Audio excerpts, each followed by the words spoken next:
I'm happy to be back in St. Louis. I've been on the road, out of town. I was in Vegas recently. There's 3 people who drink a lot.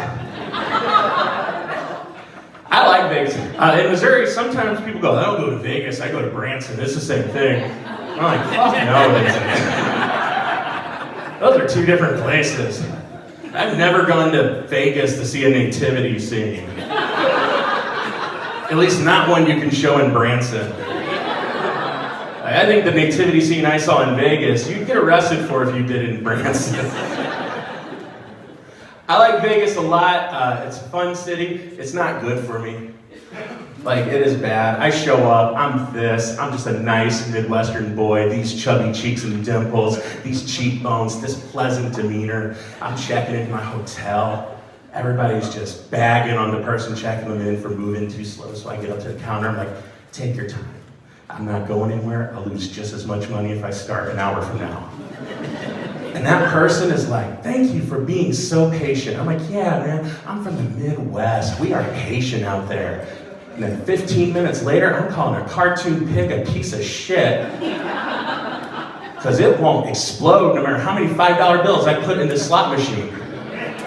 It's not good. People believe goofy things in Vegas. There's a guy next to me playing a slot machine who didn't believe we landed on the moon.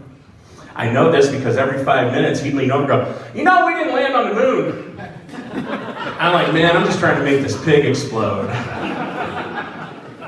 He didn't believe we landed on the moon, but he did believe his wife could control the kicker for the Buffalo Bills. That was evident because at one point he said, damn it, Shirley, I told you to go over there. Every time you sit here, they miss a field goal. And I was like, man, you can't be mad at your wife for being magical. This is Vegas, not Salem. That's a chance, that's a history joke.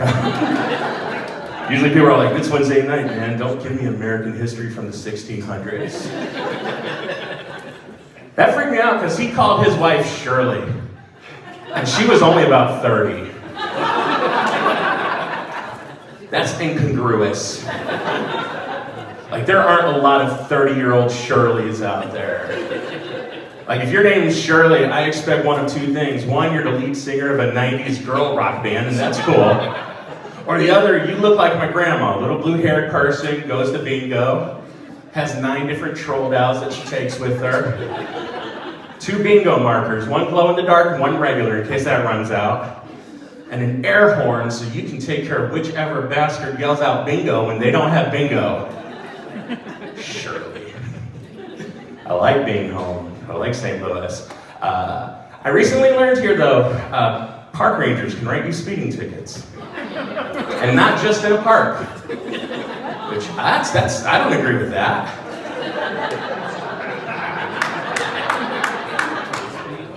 In this age of political and institutional overreach of power, who told a tree cop they can write me a speeding ticket? I found out on the highway. Driving along, minding my own business, I look in the rearview mirror and I'm like, I see some flashing lights. And I go, oh no, I'm getting pulled over. And I look closer, and across the hood of the truck behind me, it says Park Ranger. And I'm like, I don't know if I am getting pulled over. Like, I look in the passenger seat, like, there's no campfire there. So I kept going. About 10 minutes later, I finally pull over because he's flashing his lights at me. I'm like, he's got something to say, I guess. He walks up to my car, and he was in a huff. Like he had something better to do. And he's like, sir, do you know why I pulled you over? I was like, man, I'm gonna be honest. Until now, I didn't know you could pull me over. Like, the reason it took me so long is because I asked Siri.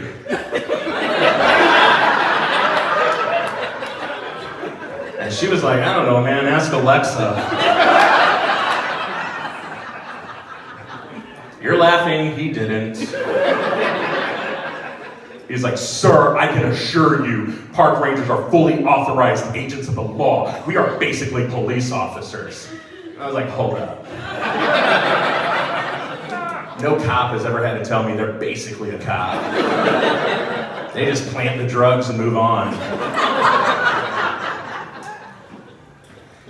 Took my license and he went back to his car and ran it. And if he had looked in the rear window at the right moment, he would have seen me smashing my phone against the car for Siri not warning me he was telling the truth. Stupid. He came back and he's like, "Do you even know how fast you were going?" It's like, nah.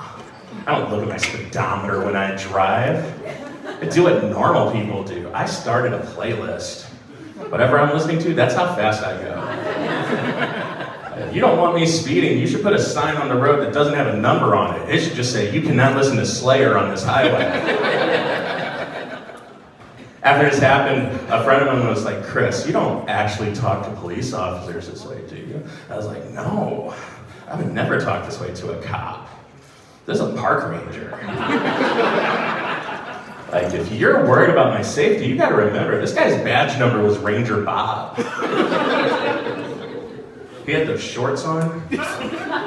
Ones that if I was wearing, you guys would think you were in Vegas right now. Like, yeah, you got a gun. Probably shoots acorns, I don't know. Sometimes people are like, "Chris, I did not expect you to talk for 10 minutes about park rangers when you came out." I'm like, that's fair. But see, I am the only comic in America brave enough to take on Big National Park. They are allowed to write you speeding tickets. That's a unanimous decision of the Supreme Court. We live in an era where we are at the most politically divided we've ever been as a country. And we all think voting matters. None of us can agree on anything, but no matter who you vote for, they found 9 park-loving fascists to ruin my Saturday morning. It's my fault. I will tell you, I was speeding, right? It's my fault. I can't blame somebody else for that, except maybe NWA. Because if they had one more song about park rangers and one less about cops, I'd have known they were the enemy too. I have dumb reactions to things that I shouldn't. Like, as I get older, I just realize I should be better. I have teenage parents. That's why I'm like, not now, but when I was born. When I was born, they were teenagers. That's how I get like this, right? Like, that doesn't give you a normal person. Like, my mom was 14 when I was born. That's outside of the Christmas story. That's not a good time to have a child. If you're not a Christian, it's about a little girl named Mary who lied to the boyfriend she was with. And if you are a Christian, it's just a joke about our Lord and Savior. I pander to both sides. No, my mom was 14 when I was born, which meant my grandma was around a lot growing up. That happens, right? If you have a teenage mother, grandma has to stick around because someone's got to babysit you while mom's at school. And my grandma was around a lot. I loved my grandma. She was a very cool person, right? But she worried about things. She worried about things she probably didn't have to sometimes. One time she told me while I was visiting her, she said, "Chris, you gotta be careful walking around the neighborhood. Because if you're not, someone will snatch you up, drag you into their house, and they will touch your private parts."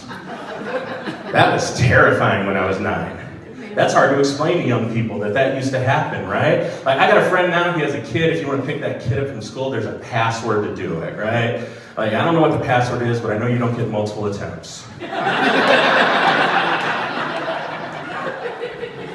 When I was a kid, if you wanted to pick me up from school, you just had to show up at that school. You didn't even have to know my name. Like, if my mom was tired, she could have sent a perfect stranger to show up, and that guy would just be like, "That chubby one over there with the Ninja Turtle backpack? I'm gonna need 2 of them, I'm hungry." So when my grandma told me, "You gotta be careful walking around her neighborhood, someone will snatch you up, drag you into their house, and touch your private parts," it terrified me when I was 9. When I was 13, though, I walked around that neighborhood an entire Saturday afternoon. No one touched my ding-ding.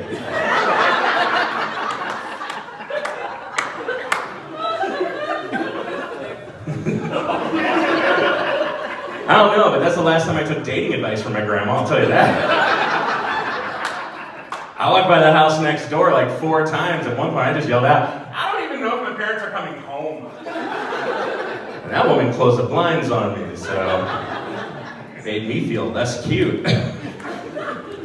My grandpa was different. My mom likes to say I remind her of my grandpa, like with the way I look, my beard, how tall I am, how mean I can be for no reason. Like, I have definite vibes that my grandpa give, and I think that's fair. I see the similarities. Like, my grandpa fought in Vietnam, and I do this for a living.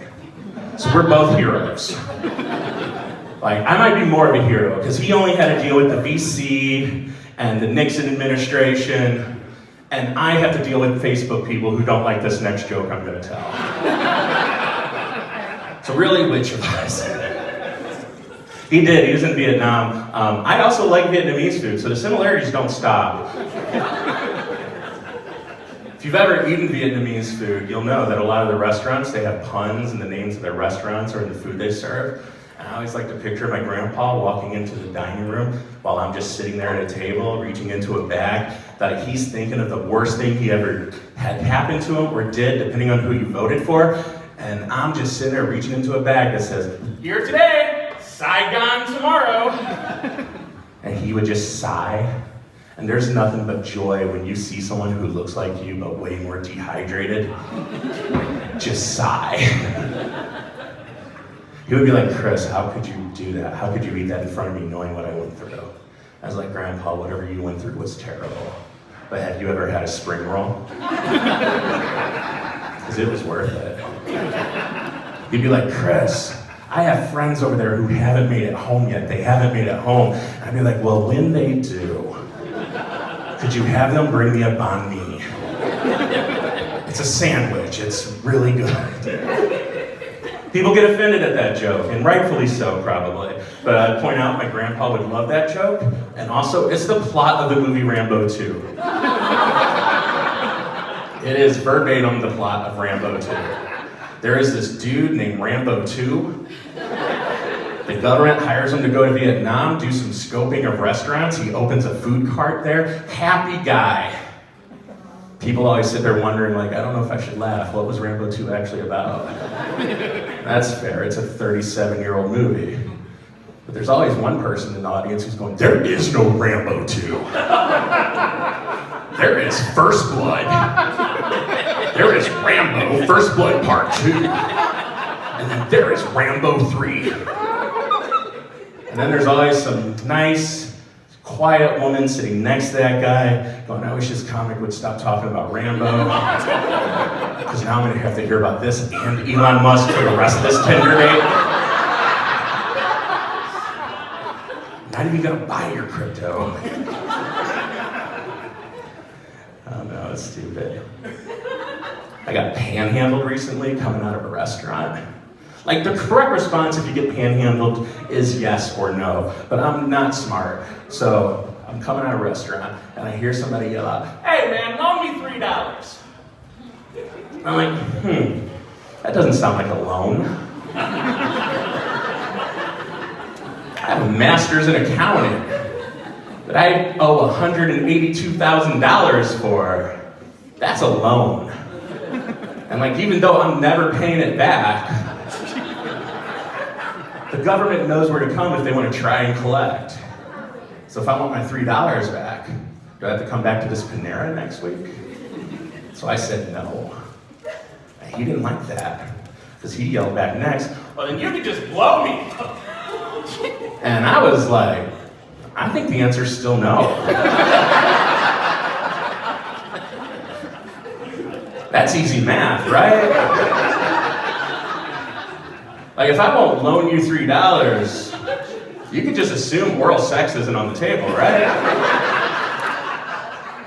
Like, I don't want to mess up anybody's game tonight. Like, I don't know what's going on at your tables. But if you're sitting there thinking of going home and going down on someone for less than $3 tonight, don't do it. You can hold out for $5. If they got Venmo, you could probably get 20. Plus, I used to be in the sales. Trick to sales is start high, finish low, right? So this guy did this in the wrong order. I should have walked out of that Applebee's and he should have been like, "Hey man, if you want to blow me." And And when I'm like, nah, not really, he could be like, all right, how about you just loan me $3? I'd respected that game. I'd give him that $3 and feel like I got a bargain.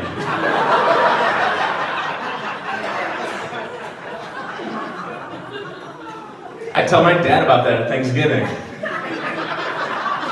I'd be like, Dad, I thought I was gonna have to blow this dude. But I talked him down to $3. He'd be like, finally you understand the value of $1. Now stop telling jokes and use your accounting degree. My dad's cool. Like a big part of my life is figuring out who I am at my age versus who my dad was at my age, because those are two very different people. Because by my age, my dad had grandchildren, and I have a dog. I had 3 dogs. I have 1 left. I think I'm losing the battle here. I don't know. My dad's like got a work ethic I don't have. Like my dad worked for the state of Missouri for his whole life, and he mowed lawns, he built drywall, he painted rooms, whatever they asked, he did it. I have owned a house for 20 years. I've never once mowed my own lawn. I don't do it. I pay a guy $30, he gets beer money, I don't sweat, everyone wins. My dad found this out once, and he was like, Chris, you don't let another man mow your lawn, do you? I'm like, this is a weird intonation for this question. It's like, Chris, you can't let another man mow your lawn. That's too intimate of a thing. Chris, that would be like letting another man make love to your wife.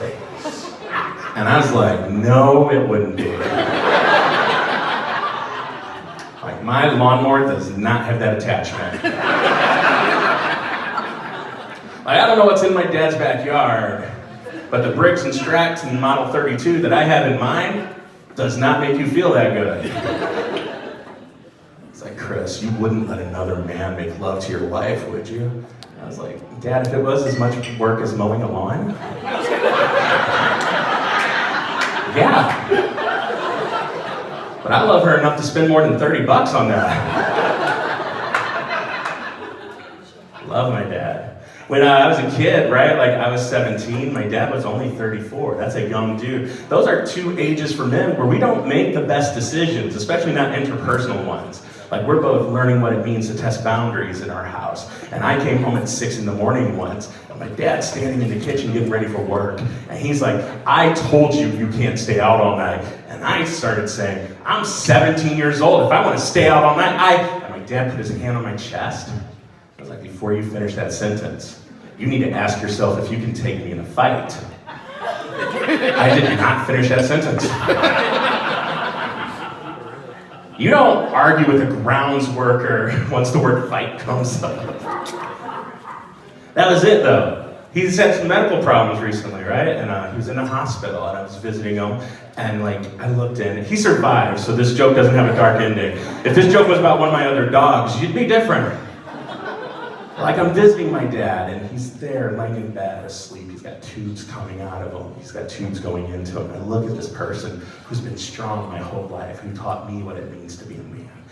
And my heart fills up, so I go over to the side of his bed, and I lean in, and I just whisper to him, I will stay out all night if I fucking want to.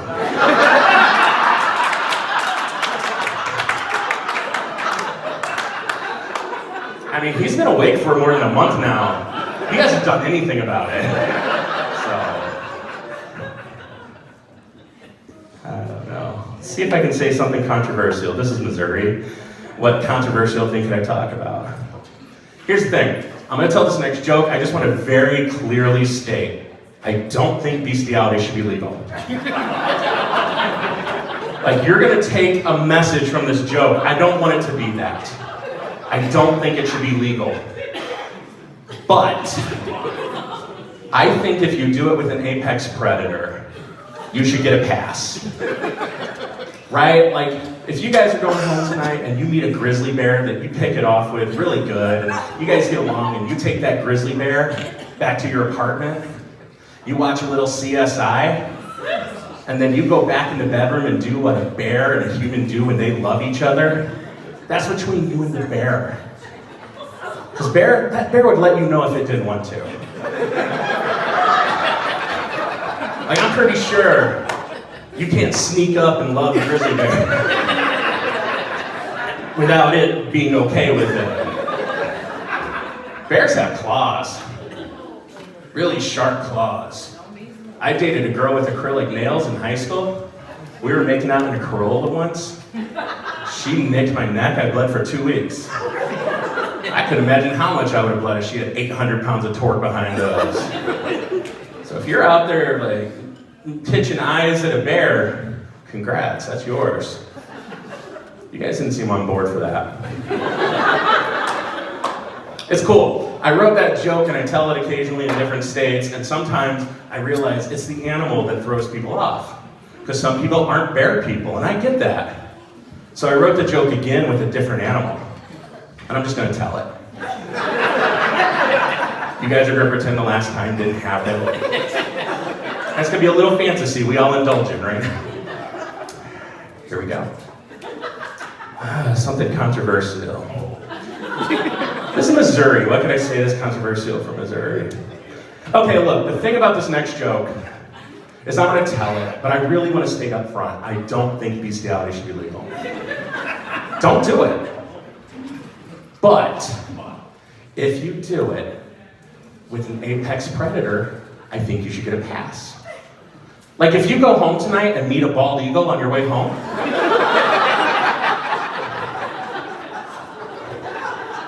like I don't know, you're walking to your car and an eagle walks up to you, just shiny domed, bald, and looks at you and goes, "Hey, I saw you in that show tonight, and your laugh really warmed my heart in a way that hasn't happened for years. It's not since I've been living with this empty nest here." That's a pun. But I think I could really get along with you. Also, I have some great MDMA. You want to go and do it somewhere? And you guys go back to your apartment, you and that eagle, and you watch NCIS. Yes! Because Mark Harmon's awesome. Yes! And then afterwards, you guys go back in the bedroom and do what an eagle and a loving human being do when they've met and hit it off. I'm okay with that. Because if that eagle didn't want to love you, it would let you know. Because it's got talons. Talons are bird claws. They're very sharp. Also, you shouldn't though. If the eagle does like you and you guys like have a connection, you should still say no. Because if you go out in that parking lot tonight and you find an eagle feather laying on the ground and you want to keep it, you have a stack of paperwork you have to get from the Department of Natural Resources to fill out just to get permission to keep that eagle feather. Do you know how much paperwork you would have to fill out if you got an eagle pregnant? This is Missouri, you're keeping that child. You should have banged one of them Illinois eagles. Over in Alton, that's where they all hang out, local brothers. Also, if you bang an eagle and you get pulled over by a park ranger, you can't write a joke about it.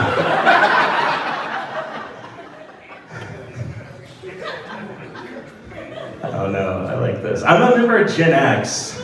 That thing about being kidnapped earlier, that was a real thing we worried about. Like, because we had some weird things to worry about. Like, clap your hands if you're Gen X. Like, clap. When you guys go home with your much younger dates later, you can back me up in this. I thought abandoned refrigerators and alleys were going to be a much bigger threat in my life. Right? Like, not just me. There was a year on television where every show that had a kid on it had that kid getting trapped in an empty refrigerator. Punky Brewster died for almost 3 minutes. Or was it Sherry? One of the two. I'm 40 years old. Never gotten trapped in a refrigerator. And look at me, I should've. Never happened. We're a great generation. We're not the greatest generation, but we are the best. Because we're the last generation that's capable of working side by side at a job with someone who believes completely different things than us, no matter how crazy, right? Like now, everybody's like, oh, that guy's politically different from me, I'm not going near him, stay away from me. We just worked by that guy, went home and told one of our 5 roommates. Yeah, Jim at work believes some goofy shit. But that guy can make a Big Mac. That's a sad joke about the job options available to a generation that owes $182,000 in student loans and now tells jokes on stage. You guys are great. I'm gonna get out of here on this one. I've been doing stand-up comedy for about 10 years now. It's one of my favorite things to do. I get paid to do it, which is crazy to me to think that that would ever happen. And lately I've been going through my old notebooks, looking at old material that I told that was just terrible. Bad jokes everywhere. But I found one that I really liked. And I've been closing shows with it because it's the first joke I ever wrote, the first like real joke. And it was 3 years in. So if you don't like this joke, imagine the 3 years before I wrote it. It's a fun joke. Again, if you're Gen X, you'll appreciate it a little more. If you're younger than Gen X, you're gonna understand what these people hitting on you are always talking about. Here we go. I like whiskey. I like old whiskey. Like 40-year-old scotch versus a 20-year-old scotch. And a friend of mine was always like, Chris, you can't really tell the difference between a 40-year-old scotch and a 20-year-old scotch, can you? And I was like, maybe not in taste or color or anything real. But if you hold a 40-year-old scotch up to your ear and you listen very closely as the air escapes the ice, as the ice clinks in the glass, as the scotch itself swirls around the glass, you can hear that 40-year-old scotch whisper to you that the 20-year-old scotch doesn't know shit about real hip-hop. You guys are great. My name is ChrisDavidCyr. Enjoy the rest of your night.